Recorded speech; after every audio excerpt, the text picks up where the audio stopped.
Welcome to Manila Updates TV. Please subscribe to my channel and press the bell icon for more updates. Red alert in the South China Sea. Confrontations escalate as the Philippines opens diplomatic channels. Tense encounters unfold off the Philippine coast, with Coast Guard ships circling and radio warnings crackling. The government faces a dangerous situation, sitting on the front line of a fierce territorial dispute with China. Yet, Manila insists on keeping diplomatic channels open, calling it smart strategy, not surrender. These waters are vital for global commerce and military balance. The Philippines walks a fine line, defending sovereignty, avoiding conflict, and balancing ties with China and the West. The South China Sea is more than just a body of water. It's one of the world's most important shipping corridors. Every day, tankers and cargo ships carry goods worth trillions of dollars. Control here means influence over global trade and security. For the Philippines, these waters are vital for food, jobs, and growth. The South China Sea is also a strategic military zone. The challenge: keeping the sea open, free, and peaceful. Despite the dangers, the Philippine government remains committed to dialogue with China. President Ferdinand Marcos Jr. and his team emphasize the value of talking, even when disagreements are sharp. Diplomats from both countries meet regularly, trying to prevent miscalculations that could spark a crisis. But Manila does not rely on dialogue alone. They are also deepening ties with the United States, Australia, Japan, and other regional friends. These partnerships include intelligence sharing, military training, and joint patrols. The message is clear: the Philippines is not standing alone. Officials in Manila say this two-pronged approach is about maximum flexibility. By keeping channels open, they show they want peace. By building alliances, they prepare for any threat. This approach gives them options, whether talks stall or the situation gets worse. Still, balancing diplomacy and alliances is not easy. Beijing warns against provocations by outside powers. At home, some Filipinos worry about being caught between superpowers. Manila's leaders must constantly explain their strategy to the world and to their own people. Tension between China and the Philippines is not an abstract idea. It is felt at sea, almost daily. In recent months, there have been several high-profile incidents. Chinese Coast Guard ships have blocked Philippine supply missions to outposts on 2nd Thomas Shoal, a contested reef. In some cases, water cannons and dangerous maneuvers have been used. In December 2025, a Chinese vessel and a Philippine resupply boat collided, raising fears of a larger confrontation. Ships on both sides exchanged sharp warnings over radio. Each incident is quickly broadcast online, fueling nationalist emotions in both countries. In response, the Philippines has increased its own patrols. Coast Guard fleets now sail with more regularity, sometimes joined by allies. These operations are carefully watched by drones, satellites, and international media. The goal is to assert Philippine rights without starting a shooting war. These flashpoints are dangerous, but they also highlight the need for clear communication. Each side accuses the other of escalation. The risk of miscalculation remains high, making every encounter a test of restraint and resolve. To bolster its defenses, the Philippines has stepped up joint military exercises with its allies. The annual Balikatan, or shoulder-to-shoulder, drills with the United States have grown larger each year. In 2025, Australia and Japan joined for the first time, sending ships and troops to Philippine waters.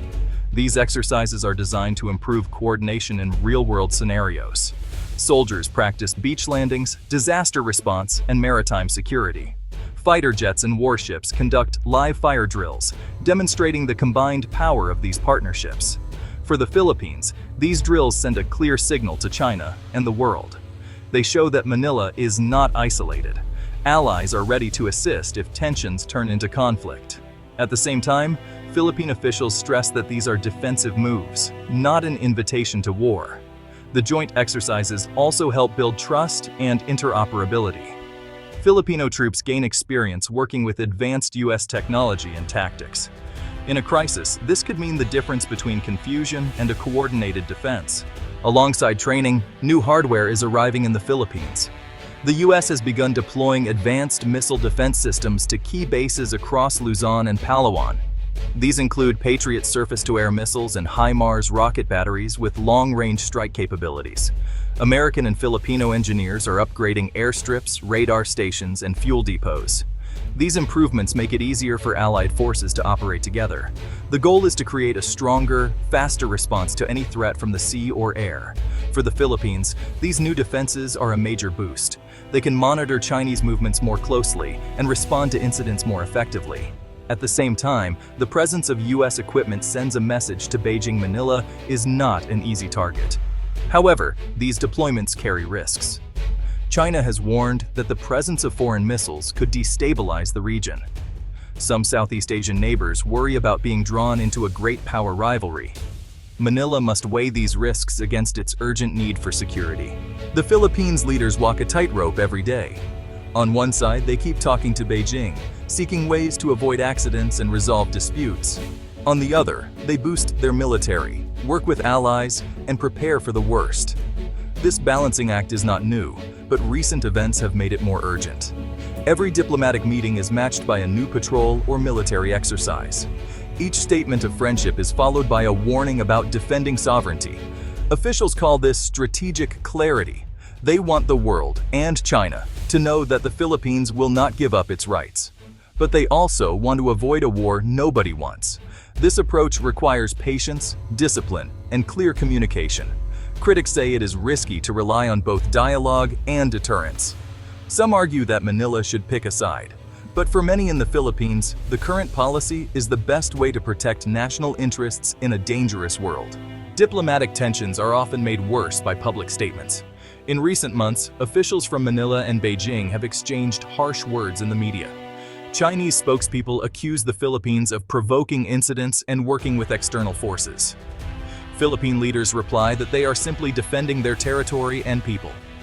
Social media amplifies every dispute. Videos of ship collisions and radio confrontations go viral, fueling nationalist anger in both countries. Each side claims to have evidence proving the other is at fault. The war of words can make it harder to find common ground at the negotiating table. Sometimes this rhetoric is meant for domestic audiences. Leaders want to show they are tough and will not back down. But it can also raise the risk of real conflict, especially if soldiers or sailors believe their country is under attack. Despite the heated language, both sides continue to meet behind closed doors. Quiet diplomacy works alongside public arguments. For now, the hope is that words will not lead to bullets. Amid all the posturing, there are signs of hope.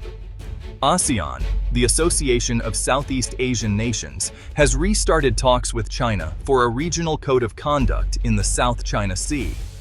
The goal is to create clear rules for behavior at sea, prevent incidents, and manage disputes peacefully. Negotiations are slow and difficult. Each country has its own interests and fears. China wants respect for its claims, while smaller countries like the Philippines want guarantees for freedom of navigation. Finding common ground is not easy, but progress is being made. A code of conduct would not solve all problems, but it could set up hotlines, incident reporting systems, and protocols for encounters at sea. Experts say this would make the region safer for everyone. For the Philippines, supporting the code of conduct is vital. It shows they are committed to peace. It also gives them a platform to work with neighbors, not just powerful outsiders. The stakes for the Philippines could not be higher. If tensions explode, it could mean war, economic crisis, or lasting damage to regional stability. If Manila succeeds in balancing dialogue and deterrence, it will prove that small countries can stand up to big ones without going to war. The future of the South China Sea will affect global trade, energy security, and peace in Asia. Other countries are watching Manila's strategy closely. They want to see if a mix of openness and strength can keep the sea free and peaceful. In the end, the Philippines' approach could become a model for other nations facing similar challenges. The lessons learned here will echo far beyond Asia's shores. For now, Manila's leaders know the risks and rewards of their chosen path. As they navigate stormy waters, the world waits to see if they can keep their balance and their peace.